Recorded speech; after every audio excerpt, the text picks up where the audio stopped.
અમદાવાદના રિવરફ્રન્ટના પૂર્વ કિનારે નવું નજરાણું રિવરફ્રન્ટના પૂર્વ કિનારે હેરિટેજ લિનિયર ગાર્ડન અને 18,000 સ્ક્વેર મીટર એરિયામાં ફેલાયેલું છે આ ગાર્ડન પીપીપી ધોરણે યુએન ફાઉન્ડેશન દ્વારા ગાર્ડનનું નિર્માણ કરવામાં આવ્યું છે ગાર્ડન બનાવવા પાછળ અંદાજિત 12 કરોડનો ખર્ચ થયો છે ગાર્ડનમાં હેરિટેજ લુક સાથેની બેઠક વ્યવસ્થા છે તો મોર્નિંગ વોક માટે ટ્રેક અને રમતગમત માટે સાધનો પણ મૂકવામાં આવ્યા છે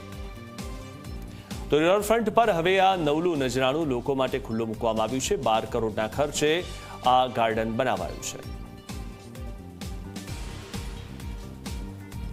અમદાવાદ મ્યુનિસિપલ કોર્પોરેશન દ્વારા સાબરમતી રિવરફ્રન્ટ પ્રોજેક્ટ અંતર્ગત એક પછી એક જે આકર્ષણો છે તે ઉમેરવામાં આવી રહ્યા છે અત્યાર સુધી મોટાભાગના આકર્ષણો શહેરના પશ્ચિમ કિનારા ઉપર જ જોવા મળતા હતા પરંતુ હવે પૂર્વ કિનારા ઉપર પણ મ્યુનિસિપલ કોર્પોરેશન દ્વારા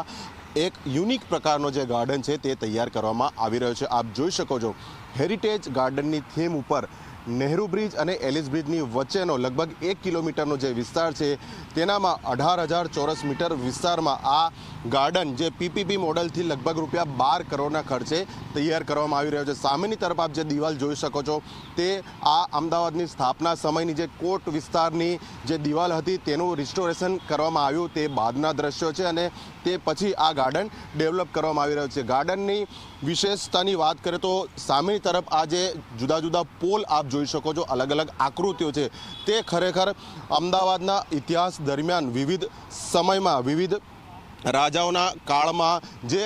ચલણો અમદાવાદમાં પ્રચલિત હતા જેનો ઉપયોગ ચલણ તરીકે થતો હતો તેની પ્રતિકૃતિ અહીંયા તંત્ર દ્વારા આ ગાર્ડનમાં મૂકવામાં આવી છે એટલે અલગ અલગ સમયના પછી અંગ્રેજોના સમયના હોય કે અન્ય રાજાઓના સમયના હોય પછી મુઘલ કાળ હોય કે અન્ય હોય એટલે હાલ આ પ્રતિકૃતિ અહીંયા જોવા મળી રહી છે બીજી વિશેષતા આ ગાર્ડનમાં એ છે કે એક સમય સાબરમતી નદીનો પટ તેમાં આવતા સર્કસના કારણે પણ જાણીતો હતો એટલે આ જ સર્કસના વિશાળ ટેન્ટની પ્રતિકૃતિ આપ દૂરની તરફ જોઈ શકો છો લાલ કલરનો જે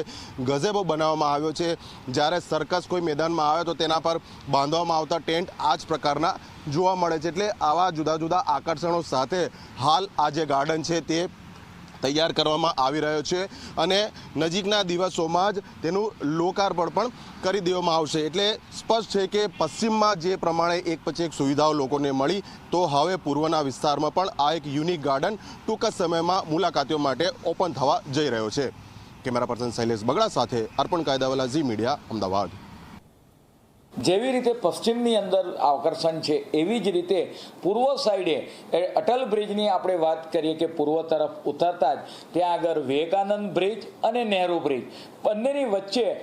જે મધ્ય ઝોનનો જે ભાગ આવે છે ત્યાં સામાન્ય રીતે જગ્યા ઓછી છે ત્યાં એક લિનિયર ગાર્ડન બનાવવામાં આવ્યું છે લગભગ અંદાજિત 900 મીટરનો એની અંદર લેન્ડસ્કેપિંગ કરવામાં આવ્યું છે વિવિધ હેરિટેજ આકૃતિઓ સ્કલ્પચર એની અંદર મૂકવામાં આવ્યા છે એ જ રીતે ભૂતકાળથી અત્યાર સુધીના આપણા જે ચલણી સિક્કા છે જે આપણે વાત કરીએ કે ચલણમાં વપરાયેલા જે સિક્કા છે એનો પણ આબેહૂબ પ્રતિકૃતિઓ મૂકવામાં આવી છે આમ લિનિયર ગાર્ડનની અંદર ગજેબો તદ ઉપરાંત હેંગિંગ બાળકો માટેના હિંચકા લગભગ 900 મીટરના પેચની અંદર આ એક લાંબો ગાર્ડન અમદાવાદ મહાનગરપાલિકાએ પીપીપી ધોરણે ટોરેન્ટ ગ્રુપ દ્વારા આને બનાવવામાં આવ્યું છે